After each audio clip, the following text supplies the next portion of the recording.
I'm Geoff Nemnich. And I'm Rick Paillet.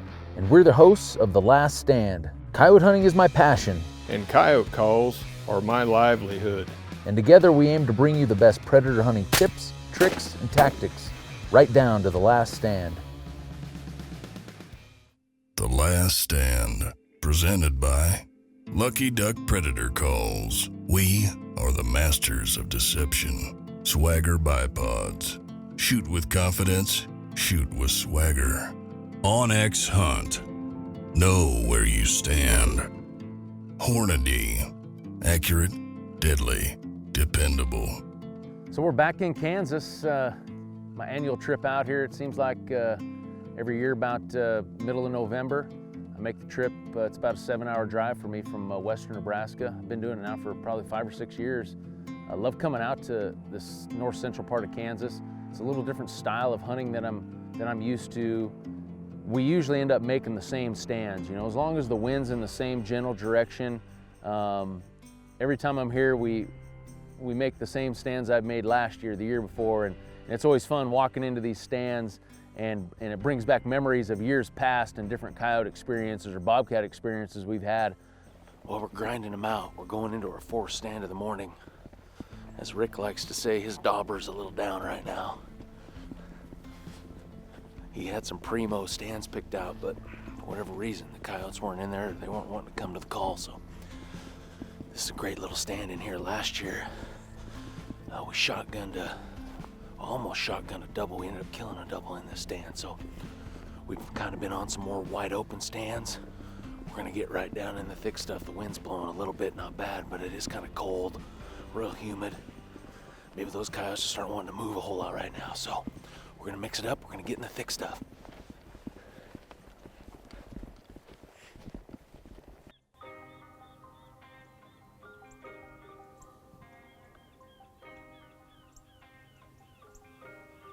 Come right up.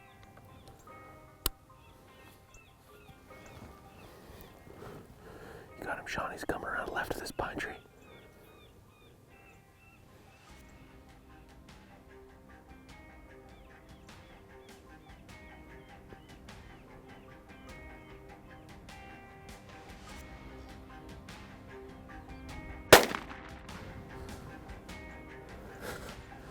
It's like deja vu last year.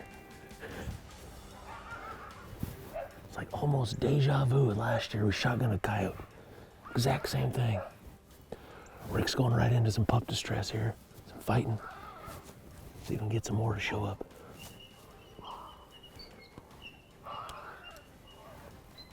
Boy, that looks like about a 16-pound coyote. Yeah.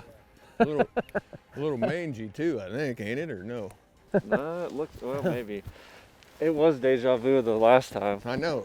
Super white one showed up right there. I know. I was thinking the same thing. Thought maybe I was sitting at home watching it on TV. It's like deja vu, wasn't it? Mm-hmm. Last time? White one's coming right from the same area. We just missed the 3 other coyotes.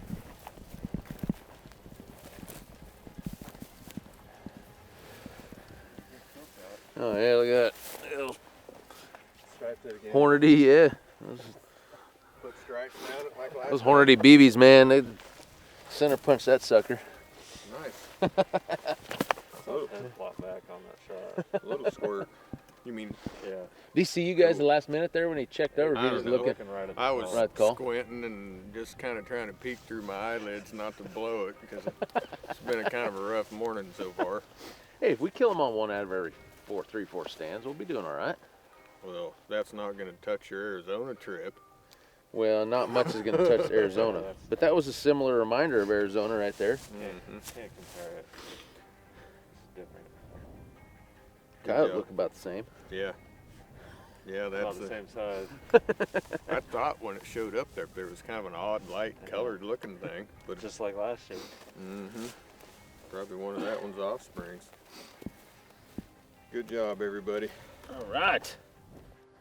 Now I can let my blood pressure come back down.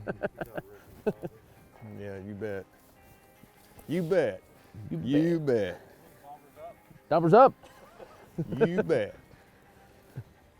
10-4, good job. I'm really glad you threw that brush in front of me, because that coyote probably would have saw me if you didn't. I don't know. I just like doing that. I feel like it's... You didn't feel more like a sniper like that? I did. I felt like I was in the sniper hide. Yeah. I just was missing the ghillie suit. That's what I wanted to hear. Yeah. So the first coyote's in the truck, you know, spirits are high. You know, we feel like the weather's good. You know, the wind's not blowing very much. We looked at the forecast and we knew there was a 50% chance of snow, but we're not thinking anything of it. They were calling for a little skiff of snow possibly, and we hike into this stand where we'd got a double last year, and it's always a real productive stand, and it starts snowing on the way in there. And I don't know if we made a 20-minute stand, but there was 1.5 inches of snow on the ground before we got done. It was snowing so hard you would have had trouble even seeing a coyote come in. But I hung in there with the stand because I thought it would be really cool to see, would look like a ghost, a coyote coming in that snow. But we decided, let's just go back to the truck, let's head into town and get some lunch. While this is all happening, it's snowing pretty hard, and after about 2 hours it finally lets up and we have 2 or 3 inches of fresh snow on the ground. We know we have about 3 hours left in the day. At this point we're thinking, man, fresh snow, the wind's blowing about 5 to 10. Man, you know, mid-November, there's no reason that the conditions shouldn't be just primo for calling in coyotes.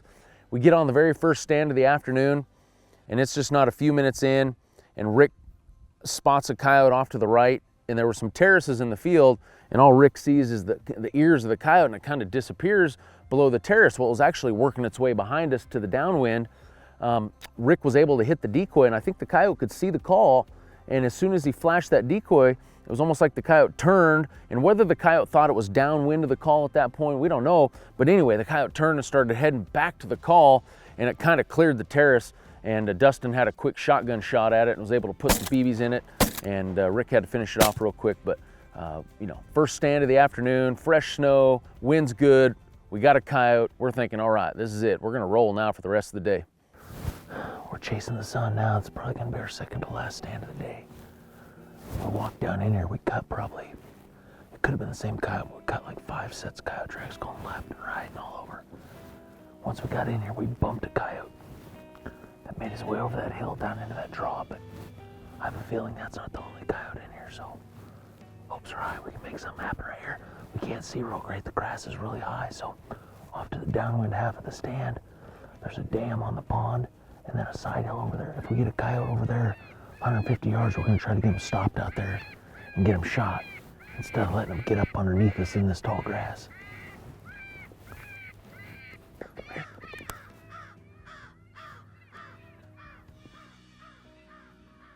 There's one right here, 50 yards.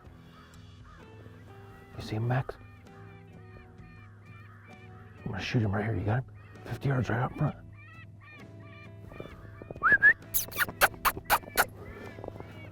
Woo, woo, woo, woo, woo. There's one on the other side of the pond.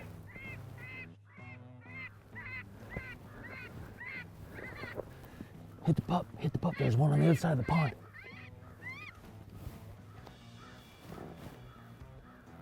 This coyote couldn't have been laid up right behind us here. The grass was tough. It was tough to see that coyote.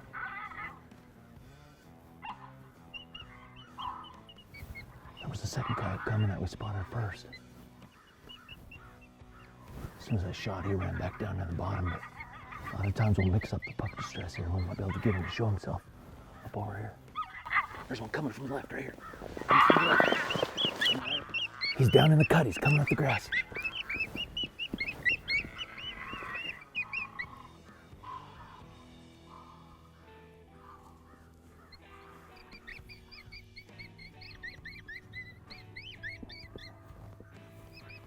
Straight down at the dam. Coming straight up at us.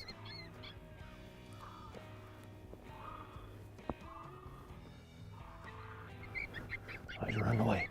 He's running away. He's gonna stop on the dam here.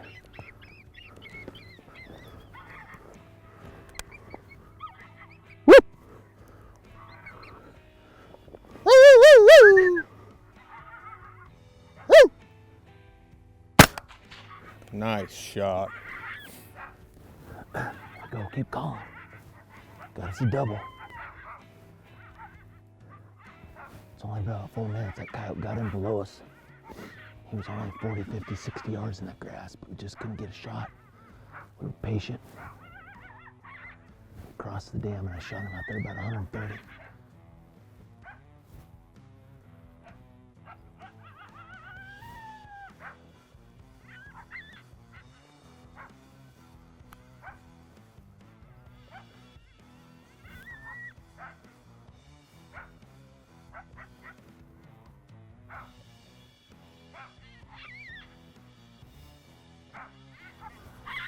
$50 yards in the grass again. Right in front of us.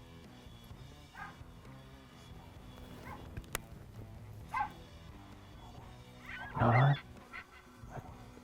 Here he comes. He's coming to the left. Switch it. He's going back to the left.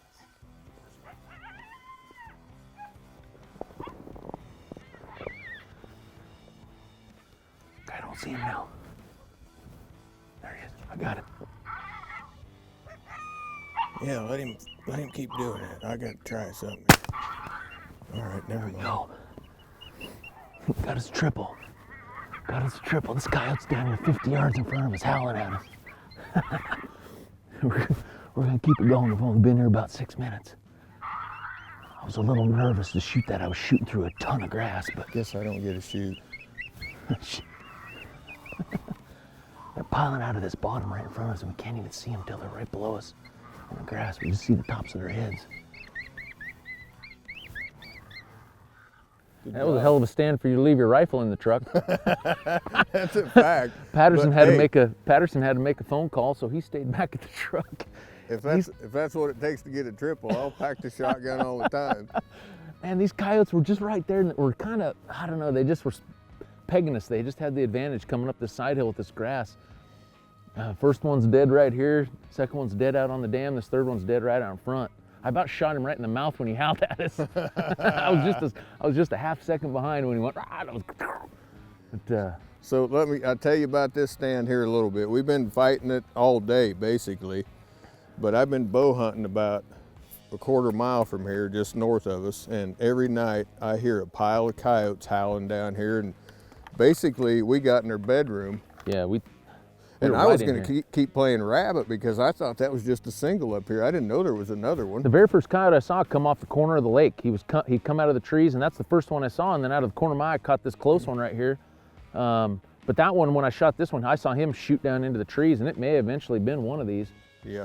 But yeah, I mean, the power, when you get into the wad of them like that, the power of switching that pup distress. Yep, every time I switched it up, another one came. So was there 4 then? Well, there's one left. There could have been 4, unless that was the same coyote, you know, but the second one, you know, I saw him come off the hill. That could have been the one we actually spooked out of here walking in, but yeah, we had a good idea. There was coyote tracks, you know, they were only just an hour or 2 old in the snow walking in here. We had a good idea we're gonna be right in here on them. So we were, you know, within 300 yards of where they were bedded up too.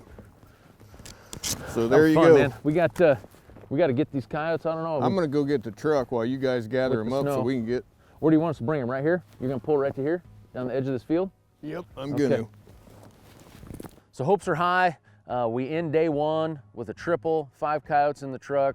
We know the following morning is going to be good. It's supposed to get cold. Obviously, we have this fresh snow. Man, you just can't ask for anything better, you know, mid-November. Day 2, we're headed to pick up Mike and get him loaded up.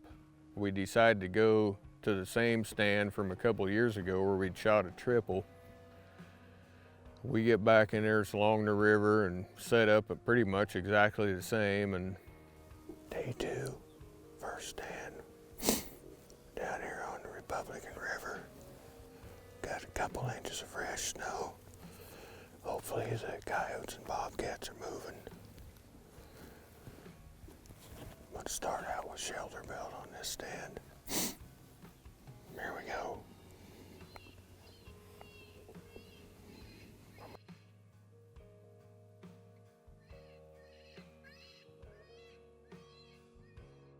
Clear by the tree line. Oh, there. Yeah.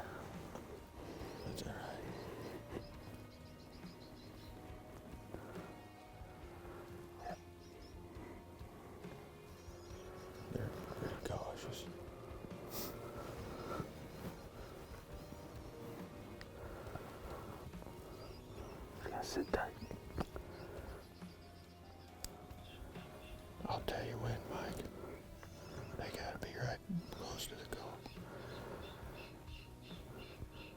Sean, I'm gonna shoot this lead one.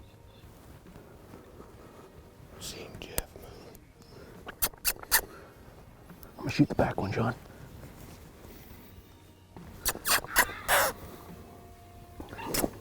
Whoop! Whoop! Whoop! Nice. Just got a doe.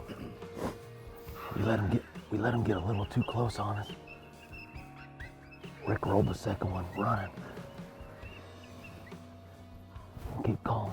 Might get another one here. We had a pair of coyotes show up. I was playing shoulder belt and then Scooby snack.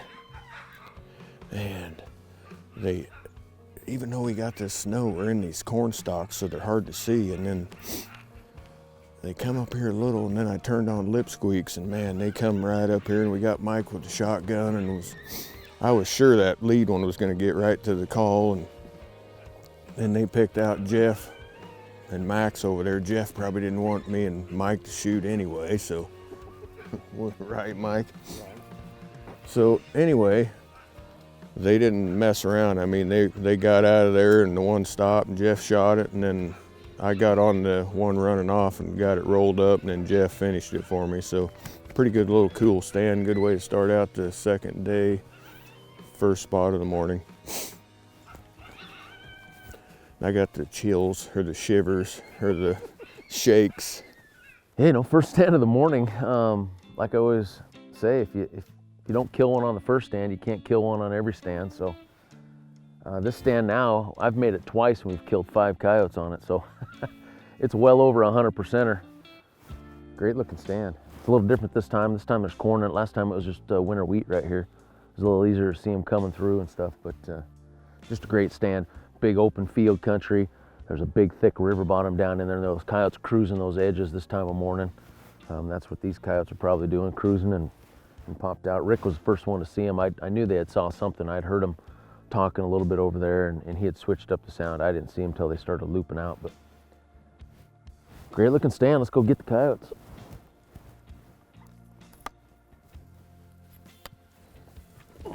Oh wow, check this out.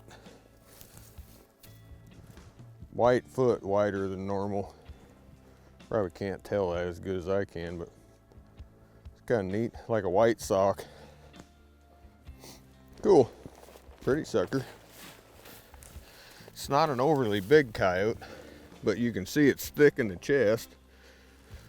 And I don't know if you can see how wore down its canines are. She's probably a little bit out of her prime, but it's got this white foot that's kind of neat. You know, after that first stand of the morning, obviously expectations are extremely high, not only because just the weather for the day, the area we're gonna be on, but past hunts out here. You know, we knew we were in primo coyote country. We knew this stuff is as good as we could possibly want this time of year. And, you know, once we start going through stand after stand after stand without seeing a coyote, you know, the grind starts wearing on you. I could tell Rick was getting frustrated, and we're making great stands. And for whatever reason, we grounded out all day long and did not see another coyote.